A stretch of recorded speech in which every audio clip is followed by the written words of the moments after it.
भाई NEET PG के short subjects के लिए बेस्ट स्ट्रेटेजी है। वीडियो को सेव कर ले, बहुत ज़्यादा इन्फॉर्मेटिव है। This is the 7th episode and it will cover 2 short subject FMT and orthopaedics. देखो शॉर्ट सब्जेक्ट से max to max 4 to 5 question आने हैं, इन दोनों से फिर भी 7 to 8 क्वेश्चन आते हैं।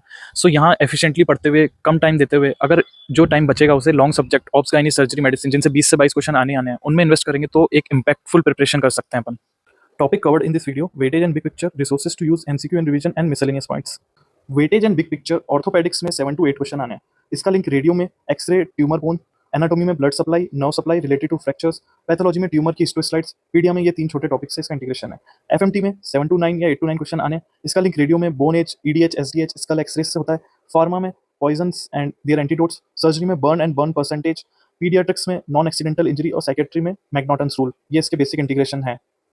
सोर्सेज टू यूज ऑर्थोपेडिक्स में फाइनल सोर्स रैपिड रिवीजन और बीटीआर को रखें। Rapid revision doctor Abbas Ali इसके देख सकते हो आप, अच्छा पढ़ा रखा है सबने बहुत।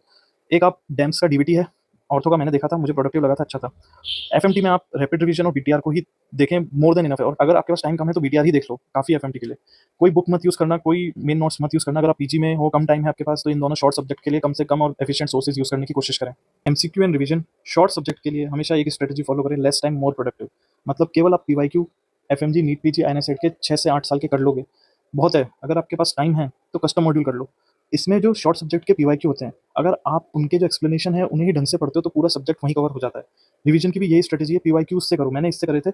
मैरो में कस्टम मॉड्यूल लगाता था 100 क्वेश्चन का, रिसेंट नीट और एम्स के टैग लगाता था और पीवाईक्यू के एक्सप्लेनेशन से ही सब्जेक्ट को पढ़ने की कोशिश कर लेता था। शॉर्ट सब्जेक्ट ऐसे रिवाइज करे थे मैंने सारे। छोटी कॉपी और 20th नोटबुक देख लो भाई। फ्रैक्चर के क्लासिफिकेशन नेम्स लिख सकते हो आप, लिगामेंट के लिए डिफरेंट टेस्ट्स होते हैं उनके नाम लिख सकते हो। ऑर्थो के लिए एफएमटी के लिए वोलेटाइल स्टफ जैसे age of confusion, abrasion, bone age, BNS जो नई आई है अभी, उनको लिख सकते हो। देखो मिसलेनियस पॉइंट्स यही है, शॉर्ट सब्जेक्ट को शॉर्ट में ही पढ़ो, जो टाइम बचे उसे लॉन्ग सब्जेक्ट में लगाओ। पीवाईटीज सब कुछ है वो कर लिए, मतलब शॉर्ट सब्जेक्ट खत्म हो गया। एनेस्थीसिया, डर्मा, रेडियो, साइकेट्री, 4 से 6 क्वेश्चन आने। देखो एक आएगा अनप्रेडिक्टेबल, 5 आएंगे आपने पढ़े हुए पीवाईटीज पे बेस, तो उस पर फोकस करो ना। कम टाइम में पीवाईटीज पढ़ लो और फिर अनप्रेडिक्टेबल में तुक्का लगा दो, भगवान की दया हुई तो ठीक हो जाएगा। That's it, the end, thank you. So this was the 7th episode covering 2 short subjects. Next episode कौन से सब्जेक्ट पे कवर करना है बता देना, कैप्शन में पोल क्रिएट कर दिया है, और शेयर कर दो अपने फ्रेंड्स के साथ इस रील को, एंड पूरी सीरीज को देखने के लिए फॉलो कर लो। That's it, keep learning.